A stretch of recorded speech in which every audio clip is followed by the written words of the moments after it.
Welcome to Shatter the Stereotypes, where our intention is to empower Black men to live extraordinary lives.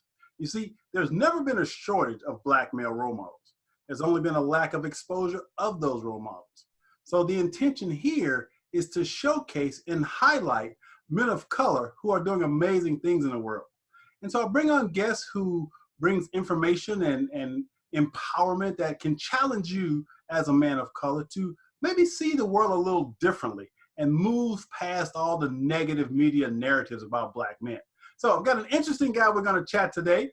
His name is Idris Ayeni, and we're going to talk about a lot of different things. He's a lawyer, he's a music lover, he's a writer. So we're going to have some great conversation about a lot of different topics. So without further ado, let's welcome him onto the show. Idris, how you doing this evening, man? I'm great. Thanks for having me. How are you? All right, great. So we're looking forward to this conversation. Now, I got to give you this backstory about how Idris and I met. We both work out at the same gym, and he had on a T-shirt that I think it was Led Zeppelin? It was a Led Zeppelin shirt. Yeah, he had a Led Zeppelin shirt. Now, I don't know a lot of brothers that listen to Led Zeppelin, but I grew up with Led Zeppelin. I mean, Led Zeppelin was one of my favorite bands, and the amazing thing about Led Zeppelin is they had a song called Stairway to Heaven. And if you haven't heard the song, it's a slow song, but it's unique in that it's really long too. I mean, it's like 7 minutes long. It's 7 minutes, almost 8 minutes long. Yeah, it's a long song. Well, when you start dancing to it, it starts off slow.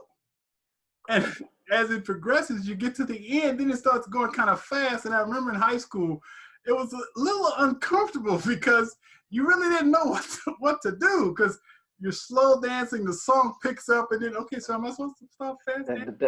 It's an entirely different song by the end. And yeah, I don't know if you knew this factoid about the song. I heard that the reason why it became a hit, even though it was so long, for the radio format back in the day, was because a lot of the radio programmers and the DJs would want to take smoke breaks. So it was an 8-minute song, so they could step out, put it on, step out, go smoke, and by the time they were done with the cigarette, the song would be about to be finishing up. So that's how it basically became a hit. They just played over and over again. There you go. But it's really a cool song. And so again, Idris and I met at the gym, and I had a conversation with him. I said, this brother's got some interesting stuff to say. So he's a perfect guest for Shatter the Stereotypes. So before we jump into our conversation, we want to start off with a few icebreaker questions. So Idris, first of all, tell us a little bit about where you're from and growing up. What was that like? Well, I'm of Nigerian origin. I was born here in the States, but when I was about 5 or 6, my family moved back to Nigeria. I grew up in Lagos mostly, so I consider myself a Lagosian. I was pretty much there until it was time for college, and because I had a passport, and the educational system here, even though it's way more expensive, it's a little more reliable, and folks decided to send me back here on my own. And I've basically been here off and on since I was 17.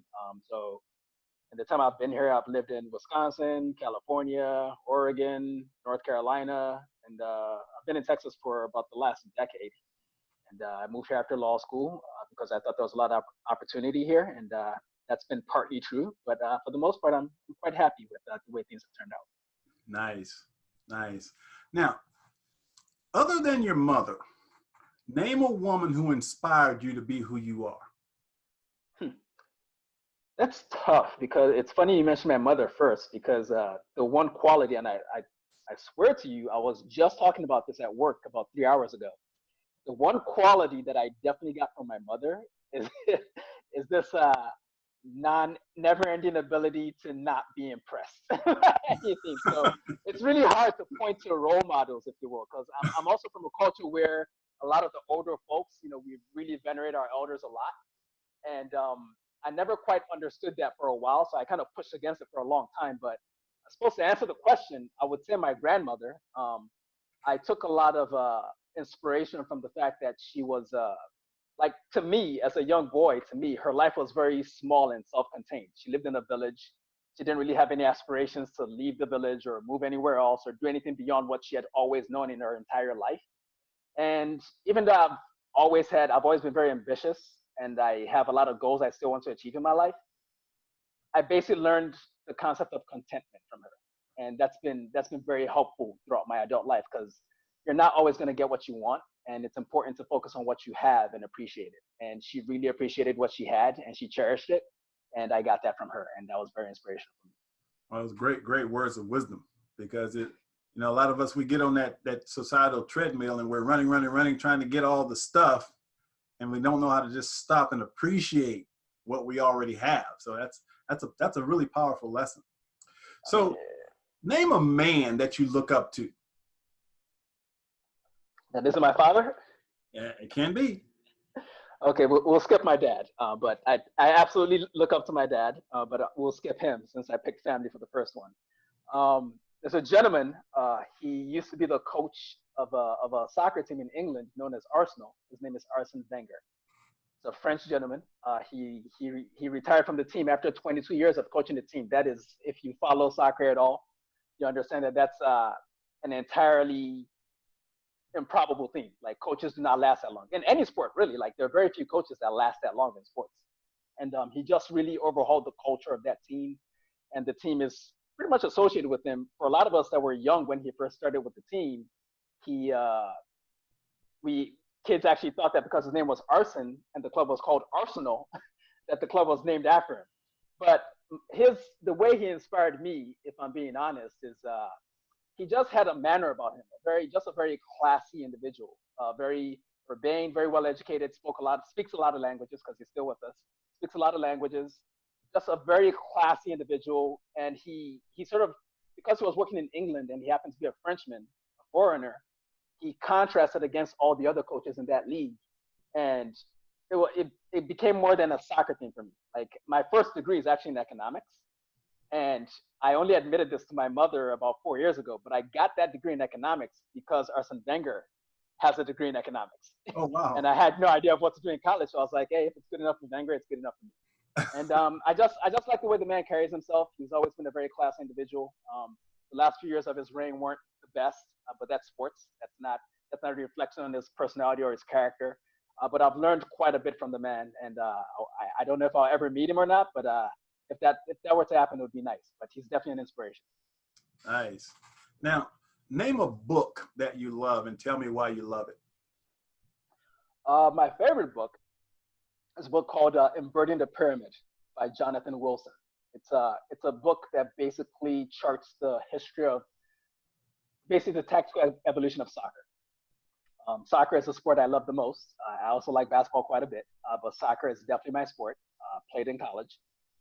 And it basically, it just shows the way the sport evolved over the years, like from the 1920s, actually before that, in the century before that, all the way till about, the mid 2000s when the book was written. And it's called Inverting the Pyramid because basically, I don't know how much you know about soccer, but generally these days you have about, you have 11 guys on the team. You have a goalkeeper, you have 4 defenders, then you usually have about 3 or 4 midfielders, and you have 2 or 3 strikers. As you go up the field, it gets narrower. You have fewer people. But back when the sport started, it was actually inverted. People put all their players up front. And over time, defense started mattering more.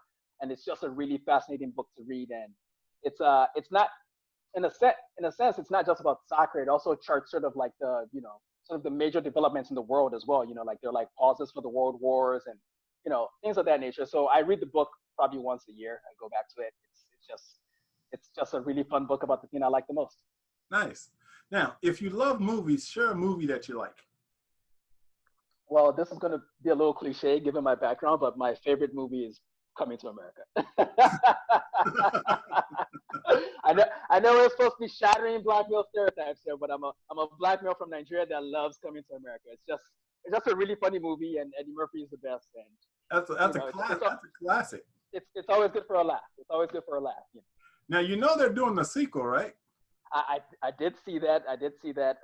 Generally, like a lot of people, I'm typically not enthusiastic about sequels, but it's Eddie Murphy. I'm sorry, we haven't seen a lot of him. If he decided to, I don't know, do a cooking show, I'd watch it. So I'm excited for it, and they have most of the original cast. Yes. Yes. Now, there are some people who are pessimistic about the future, and there's others who are optimistic about the future. Where do you fall on the spectrum between optimism and pessimism for the future in general? Where would you fall? I think in general that in my experience, I think most people tend to be optimistic, especially here in the States. I think Americans are a very optimistic bunch of people, and I'm no different in that regard. People that know me may not necessarily agree at first glance. But that's mostly because I'm not very vocal about my goals. Like I know people say put things out into the universe so they can happen and all that. That's one approach. I'm more comfortable with putting my head down, doing the work, and I know that if I do the work, you know, I mean, you don't always get your just rewards, but if you know that you did the work, what the results are irrelevant. Right. At this stage of my life, I've come to realize that again, you're not always going to get what you want, but I'm absolutely optimistic about my future. Like I don't really see a point in existing if I don't see good things in my future. So I'm very optimistic about my future. Now, let me ask, how old are you? I'm 35. 35. Okay. Yeah, Yes. you're still a baby. I'll take it.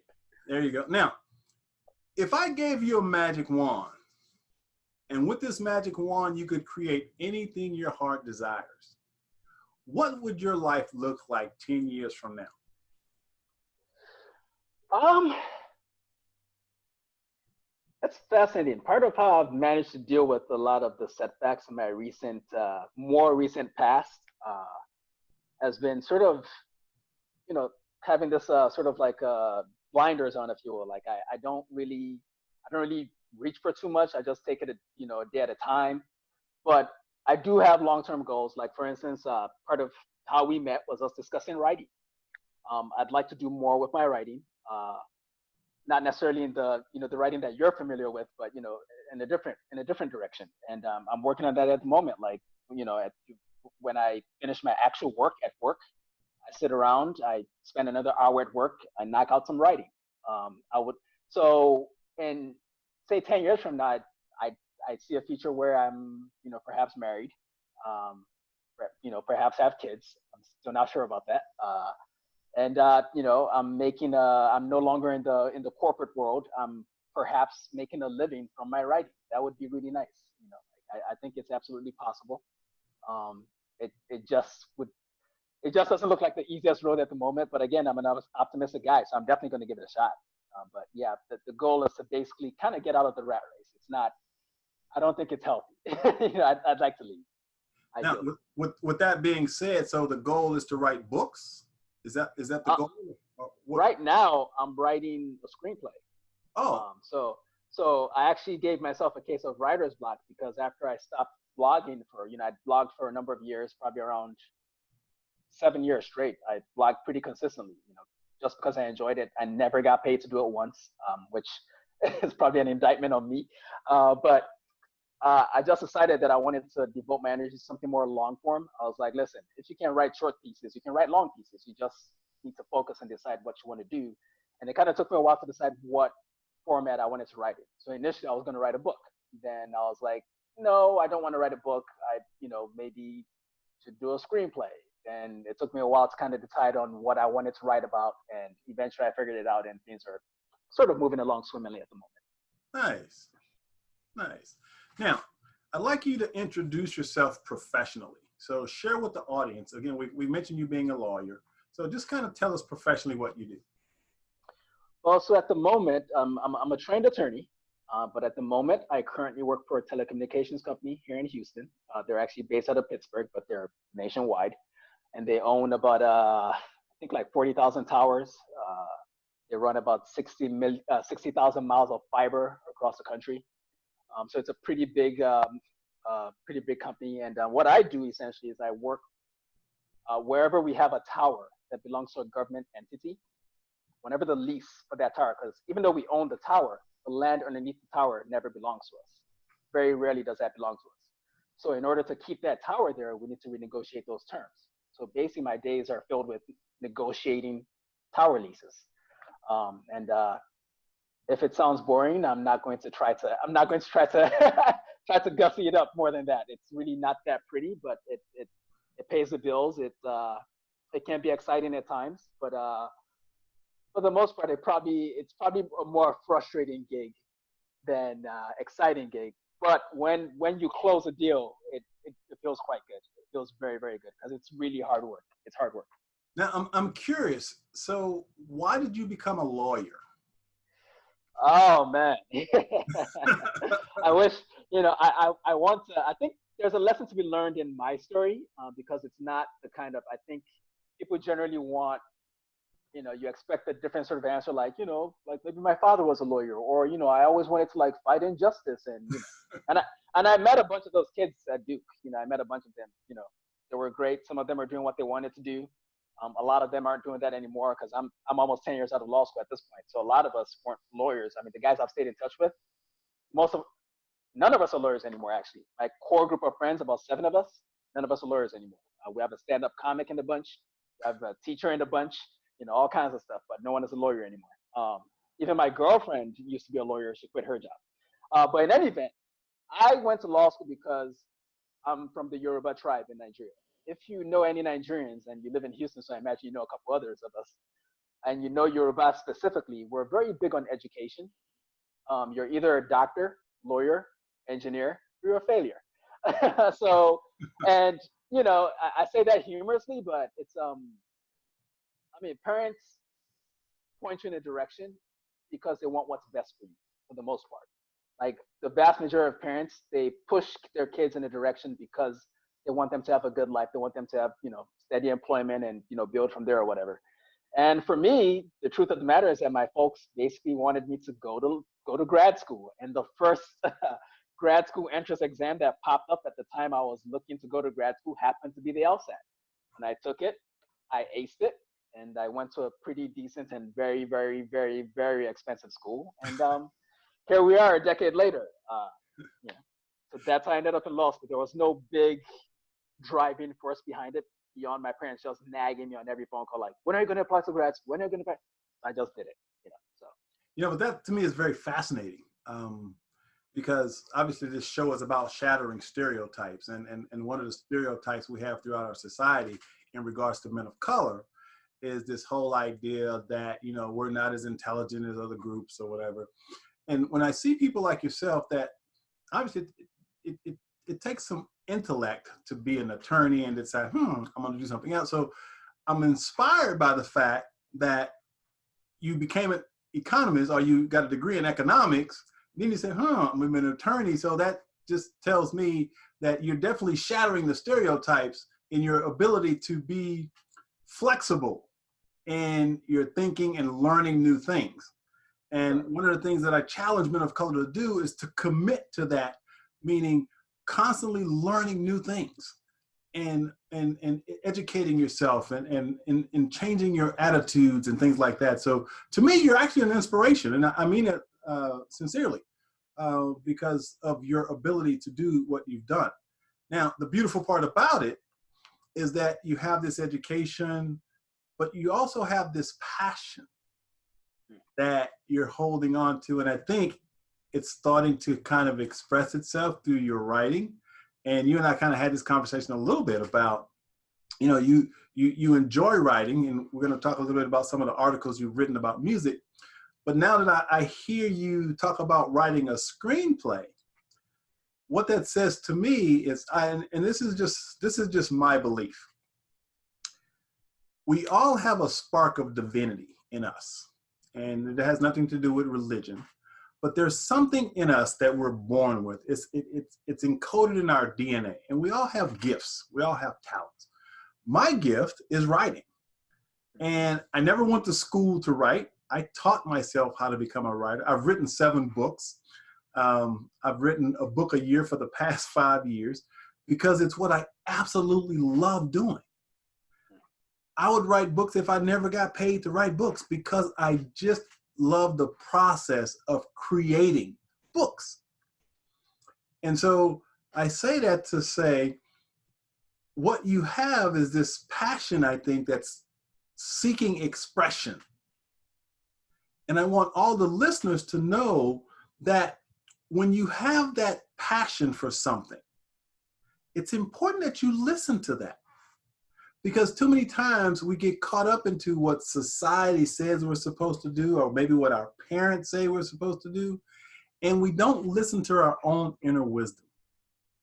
We don't trust that still small voice in us that says, I can do this.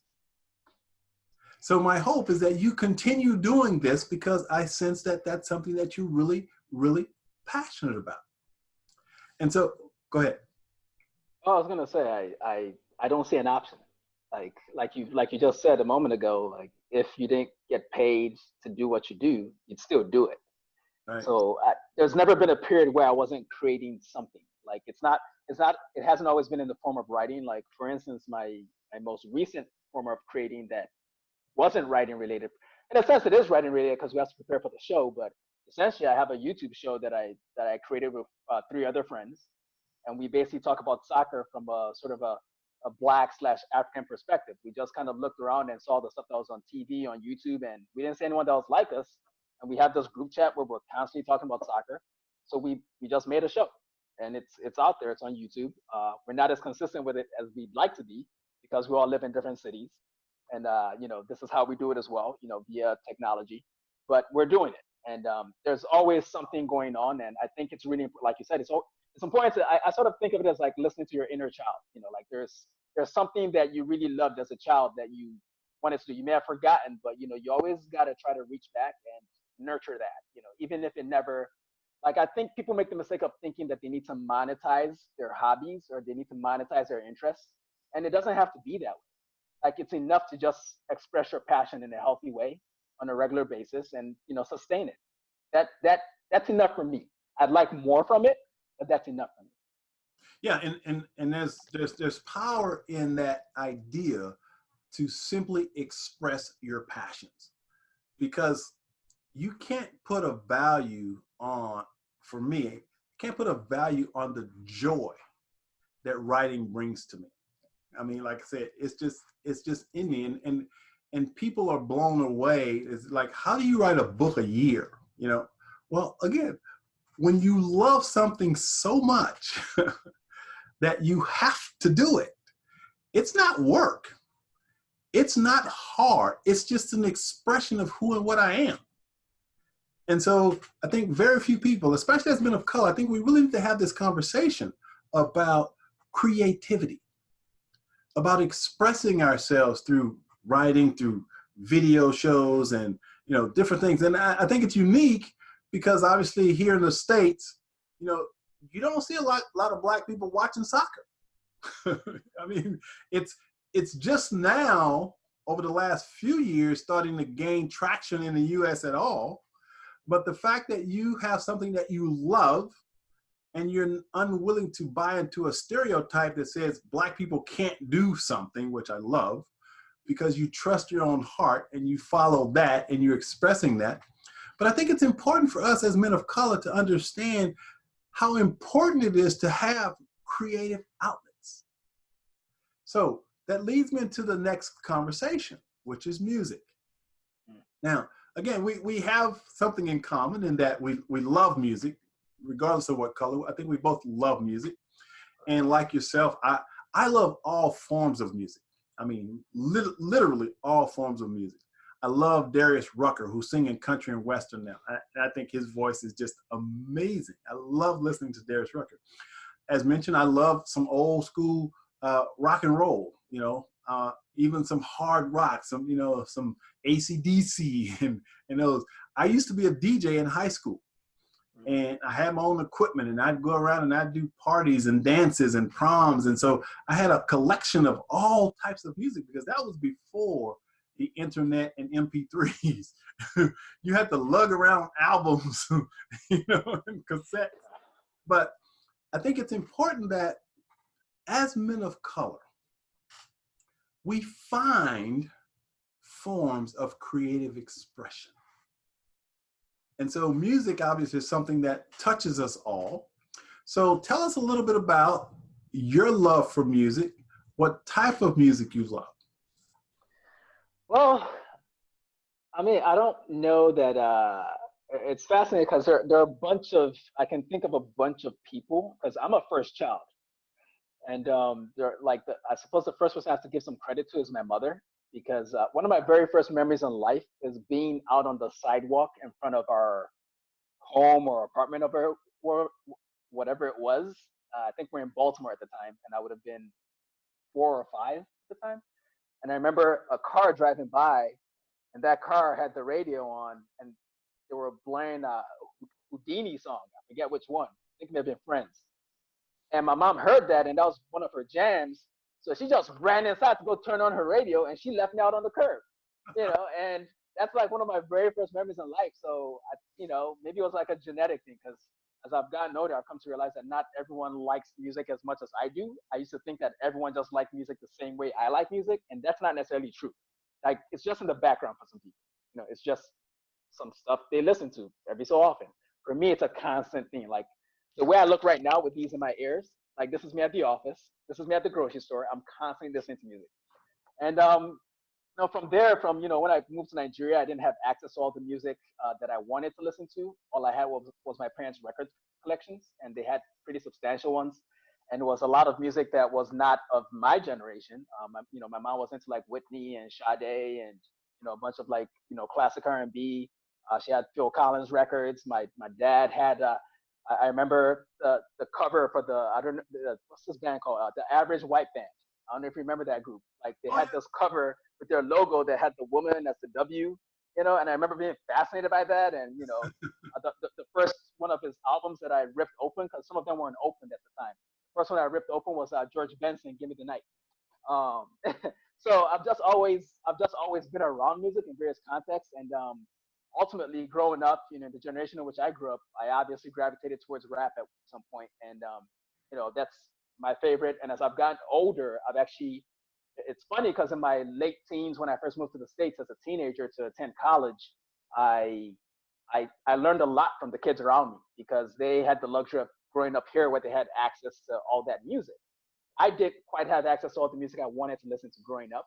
I would just borrow stuff from people. And that's sort of how I built my mental database of music. And I'm just obsessed with it. I used to skip class in law school to organize my collection of music. I have like almost 200,000 MP3s. I'm just really, I try to attend a concert a month, but I'm not super into crowds of people. So that's a bit of a weird balance for me. But I just really enjoy music.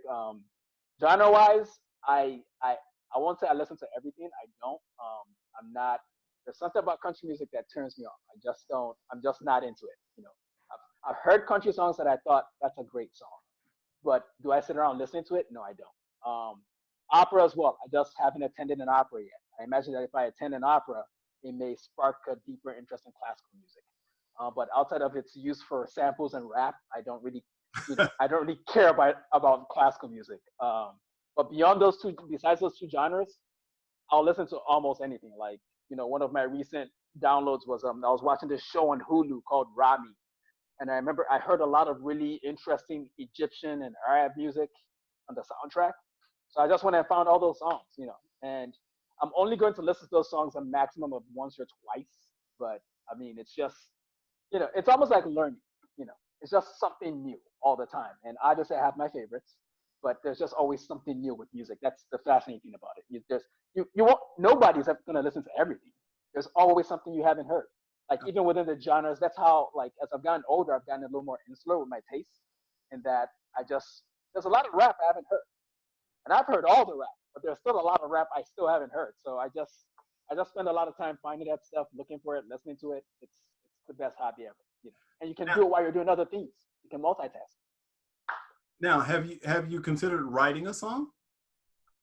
I tried once when I was, I think, a junior in college, and that was just the worst rap verse. It was just bad, man. It was bad. Like, I was embarrassed. I balled that up and threw it away. I was like, this is not, like, everything ain't for everybody, bro. This is not for you. Put that away. Maybe I'll try again though, because I've seen people I imagine that are less talented than me musically, doing very well out here. So maybe I should try again before my looks go. Now, here's an interesting story about rap music. As mentioned, I love all forms of music. I'm not into what I would call hard rap or gangster rap or stuff like that, but I appreciate what a lot of the original rappers were trying to do with the genre. And I think it's kind of got diluted, and that's a whole different conversation. But I was at a party, And I'm having a conversation with this lady, and she's probably 60, 65 years old, white woman, right? And she starts asking me about rap music. And I don't know a lot about rap artists, to be completely honest, other than what you may see in the media. Well, this lady starts giving me the rundown on rappers. And I was blown away.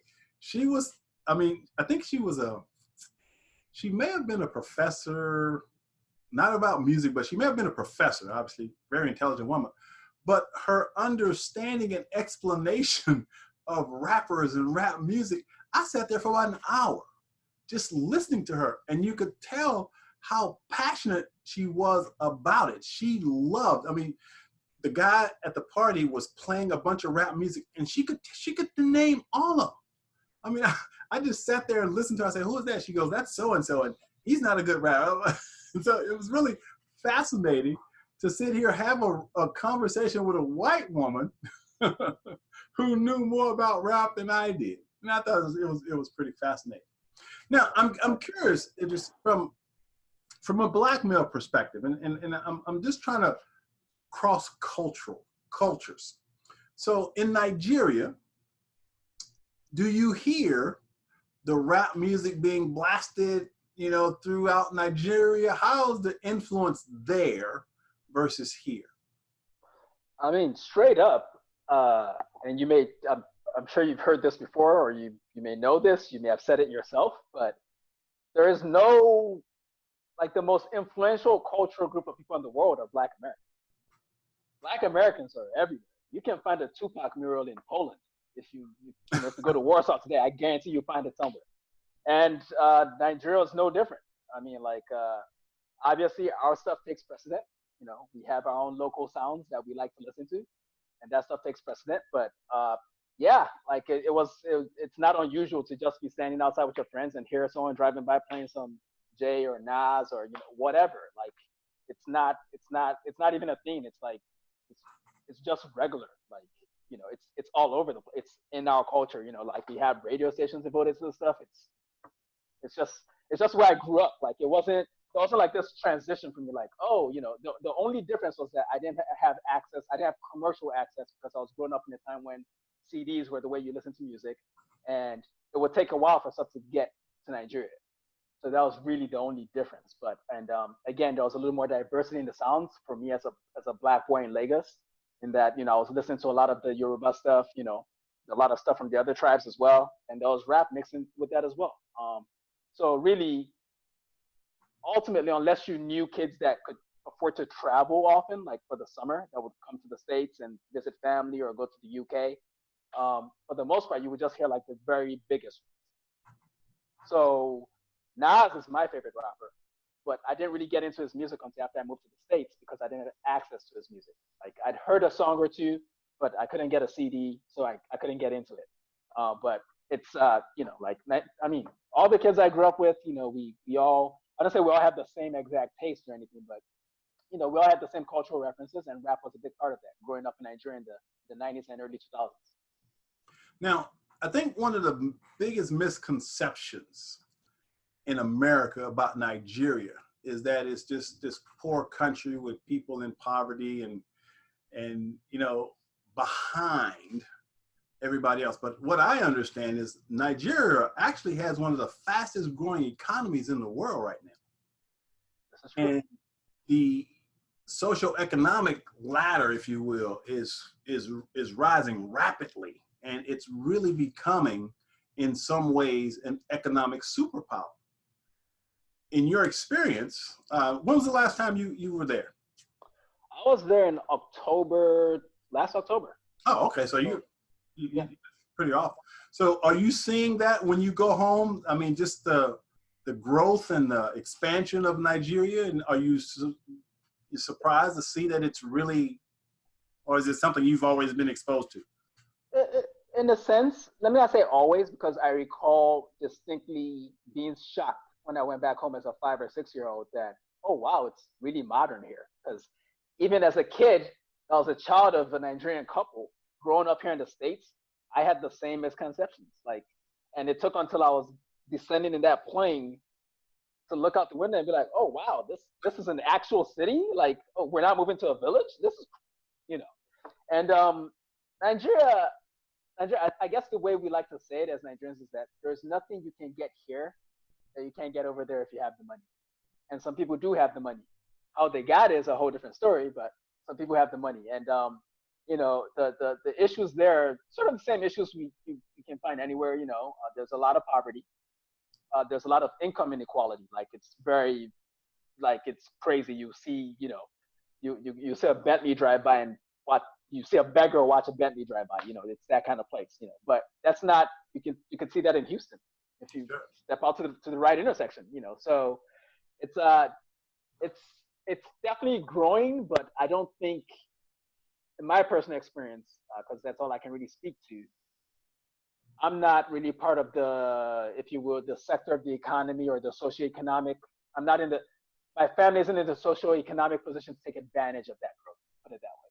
So I don't see it on a personal level, but I'm aware that it's happening. You know, you see it. You just, you know, you can see money, you know, especially new money, you know, like people buy things.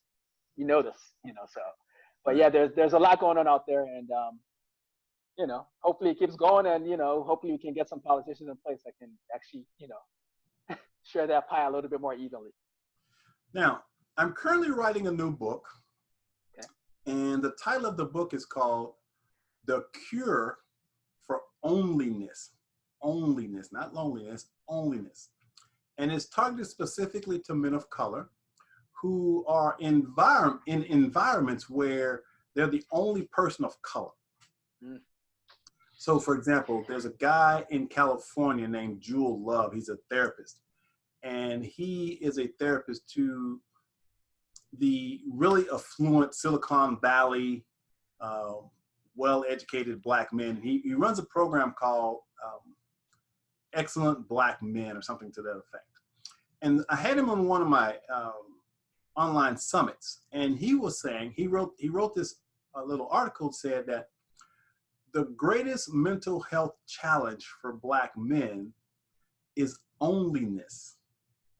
And what he was saying is that these Black men that he works with, you know, they're obviously well-educated, very affluent, have everything, but yet a lot of them are really struggling with their identities because they sometimes have to leave their boys, if you will, to climb the corporate ladder, to get these degrees. And in some ways they no longer can relate to some of their brothers because of the level of success and finances. Have you had any type of experience like that in your own experience?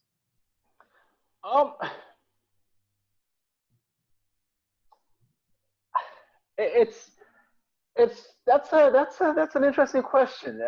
In some respects, yes, because you know, I sort of have like two separate lives in that I have a life, you know, I grew up in a different part of the world, and I have a life here as well. So the people that I've met here in the States, I've mostly moved along with. We've all kind of moved at the same, you know, different paces, different levels, but we've all kind of advanced through life together. And that is it's sort of a recent phenomena for me personally, because when I first moved here, I started out in Wisconsin. Okay, so onlyness was the thing there. It was me and a dude on the football team. That was it. I played soccer, he played football. That was it. That was it for Black dudes my whole 4 years there. So that was tough, but I didn't really feel like I was leaving anyone behind per se. You know, like because my friends at the time in Nigeria were in college doing their own thing at home. And our experiences were similar, even though we're in different parts of the world. At this stage of my life, I think a lot of the men that I would consider friends, or you know, that I spend my time with, we all have similar experiences, and you have to keep in mind, like this place. I mean, Silicon Valley is diverse in some respects. Parts of it are, but you know, when you're working at the level those guys are working out, you know, the kind of people that you know comprise his clientele, I understand what the issue is there. For me personally, I would say I've been blessed. Part of the reason why I chose Houston was because I didn't want to experience that kind of thing anymore. Like when I lived in Portland, Oregon, I worked at Adidas, and I don't remember another Black employee in the company while I was there.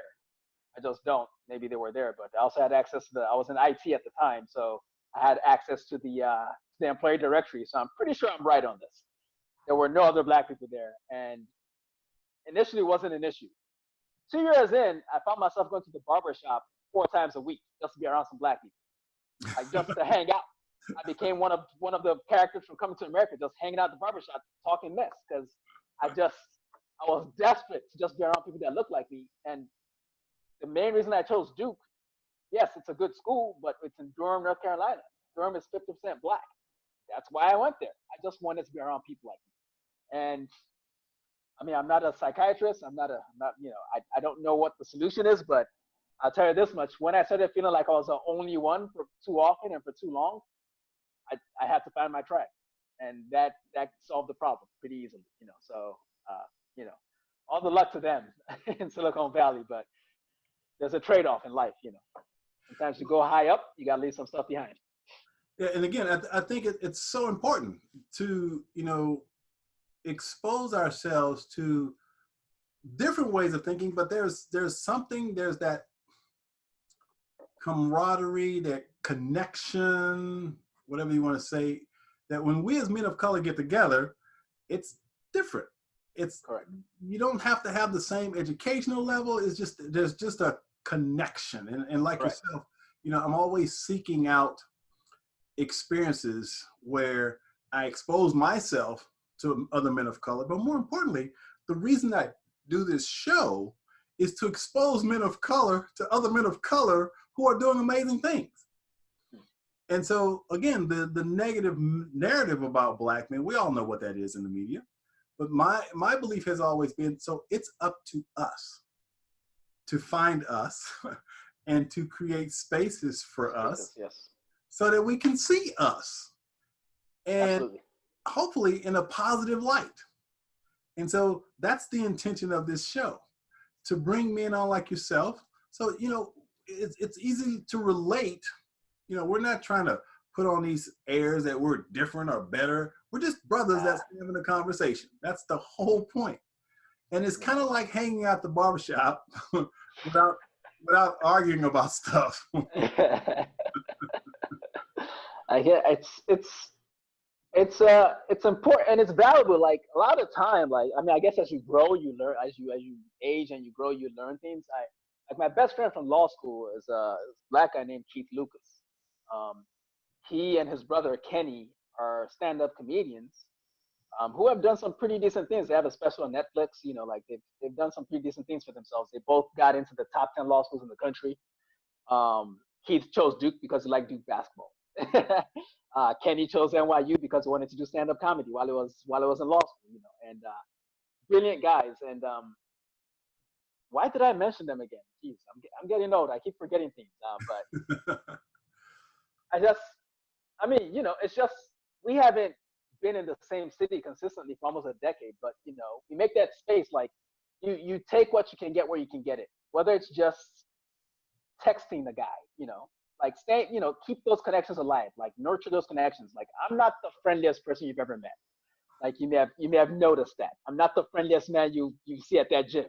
However, the connections I do make with my brothers throughout the country and that I've met throughout my time here in the States as an adult, like I think it's imperative for you as a person to nurture those connections. Like, because as you age, it actually gets, I think people can agree with this. It gets harder to meet new people, to make friends and all that. So when you meet good people, especially people that look like you, that can relate to your experiences, it's sort of your responsibility to really try to nurture those connections and keep them alive. Yeah. You don't want to get to a point where you're alone basically and wondering what happened to life. And, you're going to work every day. If you have a corporate job and you're around a bunch of people that don't look like you and you're getting home and you're frustrated, but you also have to take the wins where you can get them as well. Like sometimes for me, I can't speak for anyone else, but for me, living in a city like Houston, by itself, it's enough. Like, I don't even necessarily need to speak to, individuals like you or my personal friends to feel good about being in a place like Houston. And I guess I'm not prescribing that everyone leave any non-diverse cities, but I'll tell you this much. It helps to just step out of your house on a random Tuesday and see your brother. Exchange, trade a nod, and that's it. That does something for you. It does something for your spirit, and I think it's important that you never get too far. You can't get too far gone. But it's up to you. It's Right. not really on society. That's on you. Yeah. And I agree. I absolutely love Houston. And one of the reasons I love Houston is its diversity. And the beautiful thing about Houston is that the cultural diversity is so amazing because I can literally go to different cultures and experience different cultures in this city. For example, I'm really big into, you know, Asian philosophy. Mm. And so there's a lot of Buddhist temples where I live. Amazing Buddhist temples. And uh, I've been meditating for 25 years. And so it's an Wow. important part of my life. So being able to go to these temples and to meditate and to connect with these people from different cultures. And then I can go to, you know, Third Ward and hang out at This Is It and have, you know, have me some oxtails,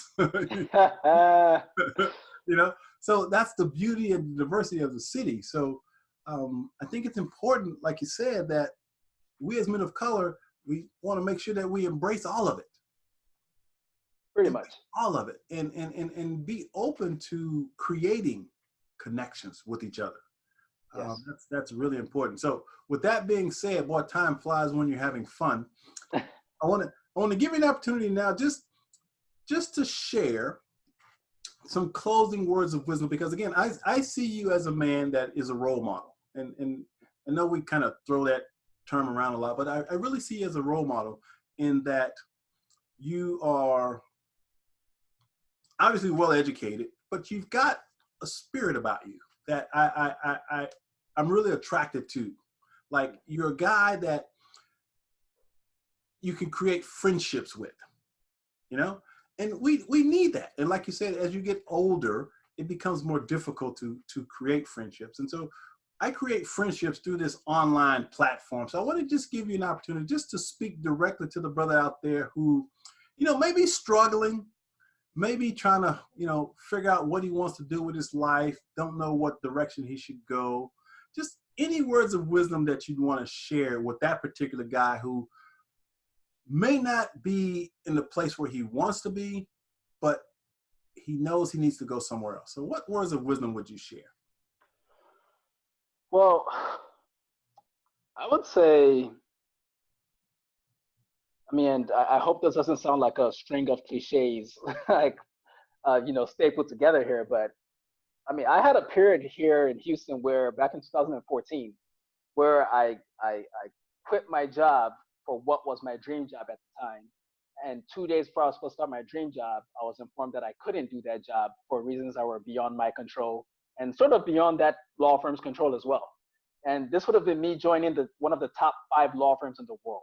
Okay, so this was a big deal, and I was crushed. But I don't think I projected a crushed spirit in our conversation today. I'm not crushed now. I mean, ultimately, difficult periods and times of uncertainty, they pass. I think you just need to, it's important to set goals for yourself and know what you want out of life. And there's really there's no magic pill to this. You have to do the work.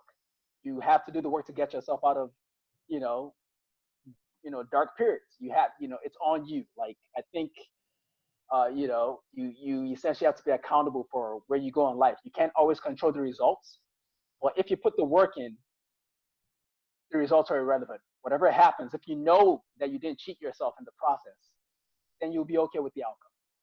And that's kind of what's gotten me through, periods of life. Like, I never thought I'd be doing what I'm doing now. I'm not, like I admitted earlier, I'm not particularly excited about it, but I'm glad to have it. I'm able to support, lots of people in my family. I'm able to support myself. And, I'm looking forward to the future. Like, so, it's corny, but tough times do pass as long as you make the effort to get out of it. Like, just don't ever give up. Just don't, there's no, like, well, I wouldn't say we're all here for a reason or anything, but I can promise you that the reason why you're here isn't to just give up and have an awful life. Just work, do the work, and you'll be able to live with the results. It'll work out. And that's not cliches. That's just truth.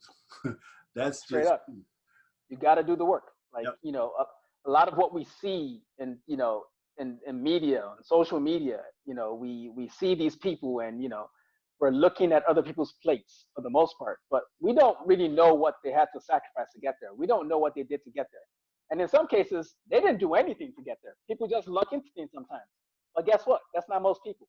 Yeah. That's certainly not me. Like, I do not consider myself a lucky person, but I still count my blessings and I do the work to create the luck that I want in life. And I think as long as people do that, you know, things should work out. There you go. There you go. Because adversity is a part of life. You'll always experience adversity. So it's not what happens to you that matters, is what you do with what happens that really matters. So it is. Thank you, brother, for joining us and having this chat. It's been an absolute pleasure. Likewise.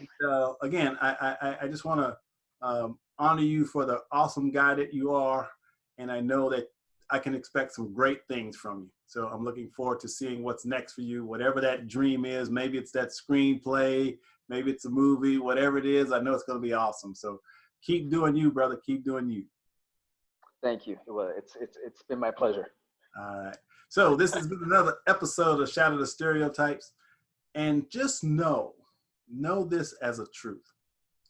No matter what adversity you may be dealing with, no matter what challenge you may be dealing with, there's something in you, I believe, that can help move you through whatever challenge you have. I'm living proof that you can overcome any adversity. I was born in the inner city projects of Corpus Christi, Texas, to a single mom with 6 kids. I dropped out of high school in the 11th grade. Got an 11th grade education, yet I've written 7 books. I've been on international television shows. So I know that anything's possible. You just have to believe that for yourself. And that's what this conversation is about. Hopefully to inspire and empower you to think bigger than your current circumstances and help you understand that you can shatter the stereotypes and live the life you were born to live. Thanks for watching. We'll talk to you later.